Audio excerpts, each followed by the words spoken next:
asked about it. I think the worst part is if on the one hand you lose the client's money, right? Because you brought him to a trader who lost him the money. The client doesn't trust you. And on top of that, you didn't get paid by the broker. So it's Oh, like, yeah. it's just shit on every side. Yeah, it was ridiculous. And then they would have the audacity, the broker would have the audacity to call you up in a couple of months and go, hey, you know, do you want to introduce business? I've got a really good rebate structure for you, some bollocks like that. And it was just be added insult, you know, because they rely heavily on financial intermediaries introducing brokers and affiliates, because we're the ones that have got the, you know, the mouthpiece, the ability to connect with people and bring them in. And, you know, that's cool. That's fine. That's the service that we choose. But at the same time, I didn't feel that a lot of the people that I was working with at the time had that, you know, they weren't backing up what they could say. And it's, you know, not their money that they're playing with, but it was my money and it was my client's money. And, you know, to be fair, I actually had once an incredible experience. I brought a client over to a broker, right, to a UK broker, and it took forever to open the account, right? I just, at some point, I'd completely forgotten that the client was there, right? Because you assume that, okay, maybe he did open, maybe even he funded, right? Even though at that point I wasn't even sure about that.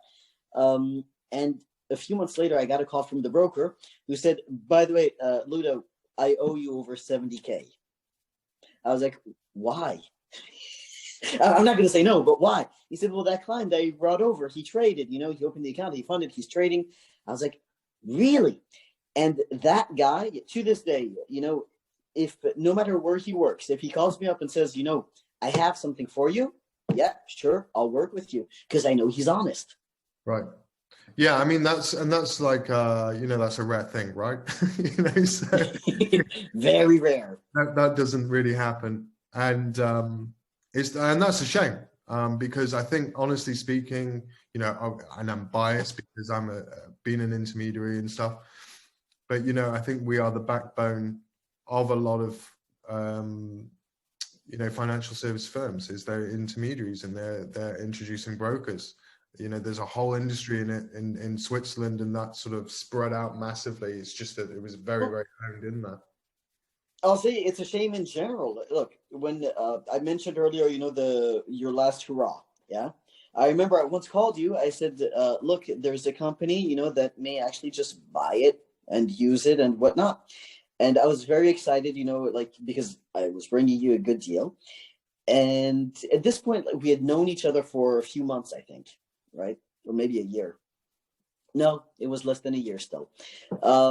And at some point in the conversation, you know, here I am telling you the details of this and that and the deal and what they're going to do, blah, blah, blah.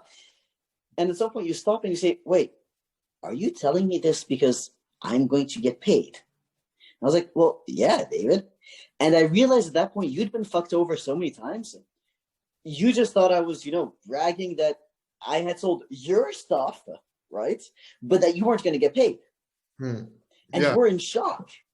Yeah, absolutely. Because, you know, I just heard so much shit before, you know, that's what it is, that, you know, they're just, you know, from a perspective of brokers, similar to position to myself, right? They take a lot of guys who have got previous sales experience, or maybe they train them from fresh and they're just phone jockeys, and they get them on the phone and they go out and sell the product. And if they're, you know, if they're any good, they start looking for introducing brokers or affiliates straight away. Right.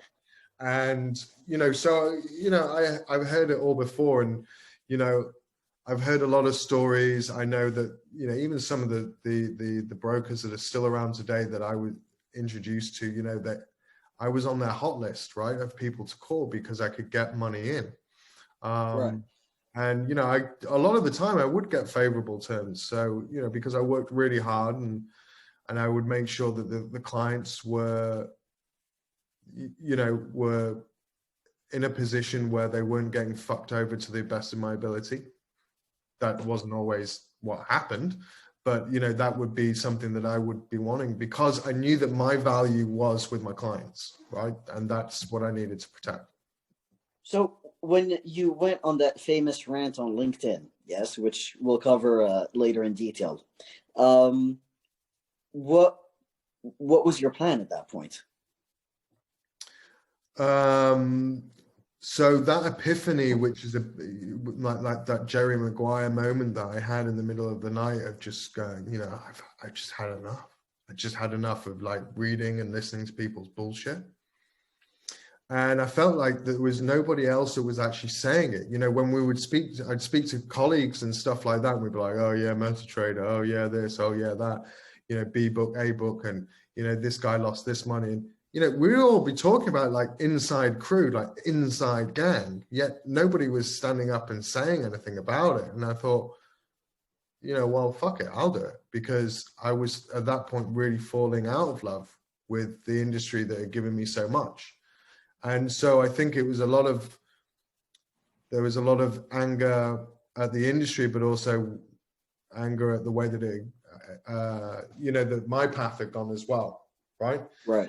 So I think that came out. I think that's why a lot of people sort of really took to it, because not only was I telling the truth, but I was telling it in a way where people could relate to it so effortlessly. Because, you know, I listed a load of different points, and if you couldn't identify with, like, you know, I don't know, 4 or 5 of them, you haven't been in the business. You don't know what the fuck you're reading. Right? if you could identify with a few of them, then you really knew that it was true, right? And and I think that's, you know, they say the truth will set you free, right? I think that's what I wanted to do, and I was looking at other areas in the financial services that I could go and apply my skills to. And I think I wanted, at that time, I wanted that clean break.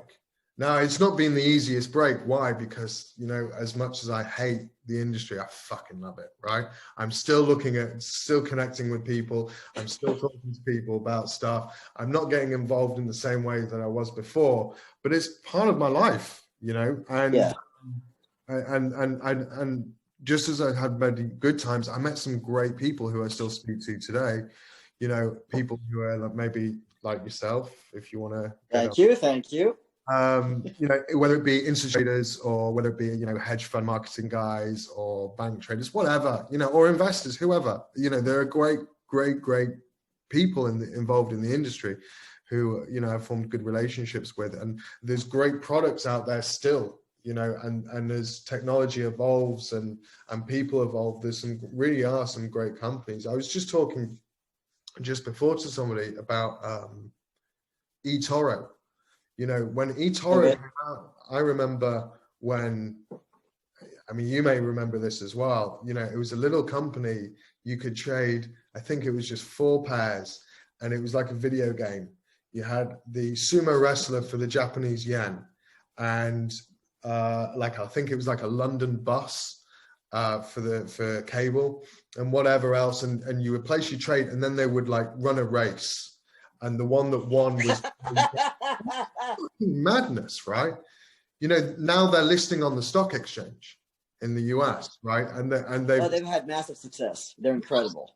And so, you know, they've changed and adapted and evolved, and you know, I think that, you know, those guys have done well in that, right? So, you know, it's interesting how some of them have managed, some people haven't managed to do that, and some have done it what seems to be effortlessly. Obviously, that they must have had ups and downs within their business, you know. But we used to laugh at them.